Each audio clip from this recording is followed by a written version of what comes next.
Before towering skyscrapers, bustling streets, and the modern idea of home, there was only wilderness, vast, empty, and unclaimed. But somewhere around 9,000 years ago, something changed. Humanity stopped wandering and started building. For most of our history, humans lived as nomads. We hunted, gathered, moved with the seasons. But around 10,000 BCE, in the Fertile Crescent, a region stretching from modern-day Iraq to Egypt, our ancestors discovered farming. This changed everything. With crops came permanence. With permanence came settlements. One of the earliest known? Jericho. Built over 9,000 years ago, it had thick walls, towers, and organized housing. It wasn't just a village, it was a glimpse of the future. Farther west in present-day Turkey, another early city emerged, Çatalhöyük. Around 7,500 BCE, it thrived without streets. Homes were packed tightly together, and people walked on rooftops to move around. It was strange, efficient, and cooperative. There were no kings or rulers here. Art adorned the walls. Shrines were scattered throughout. It was a society built on shared space and shared values. In many ways, Çatalhöyük was humanity's first urban experiment, but it was in Mesopotamia, around 4,000 BCE, that cities as we know them truly began. Uruk, often called the world's first real city, was a marvel. Tens of thousands of people, massive temples and city walls that stretched for miles.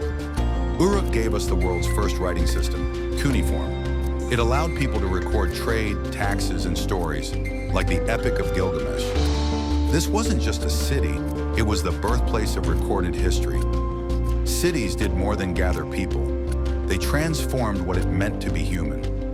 In dense populations, we needed rules, governments, religions. We built roads, irrigation, and walls to protect what we had created. As cities grew, so did inequality. Elites lived in luxury, while workers labored in dust and heat. But at the same time, cities fueled culture, science, and progress. Mathematics, astronomy, law, these all began in urban centers. In ancient Egypt, the Nile gave rise to a different kind of city. Not chaotic like Uruk, but highly planned and ceremonial. Cities like Memphis and Thebes became religious and political capitals. These cities were deeply tied to the pharaohs, who were worshipped as gods. They organized labor to build monuments and temples. Urban life here wasn't just about living, it was about divine purpose.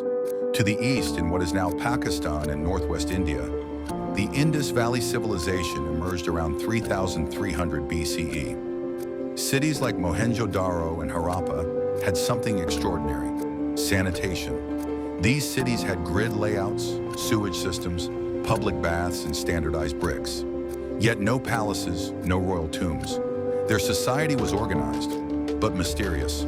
Their writing remains undeciphered. It was an advanced civilization that simply disappeared. Urban life brought wonders: writing, science, culture. But it also brought disease, war, and social hierarchy. As we moved into cities, we left behind the physical resilience of our nomadic ancestors. Yet we gained new strengths: collaboration, innovation, and legacy. Cities became engines of change. Each brick laid was a step toward the world we now know. Today, over half of humanity lives in cities. The skyline may have changed, but the spirit remains the same. We are still builders, still dreamers. The story of the first cities is not just ancient history, it's our origin story. It's how we became us.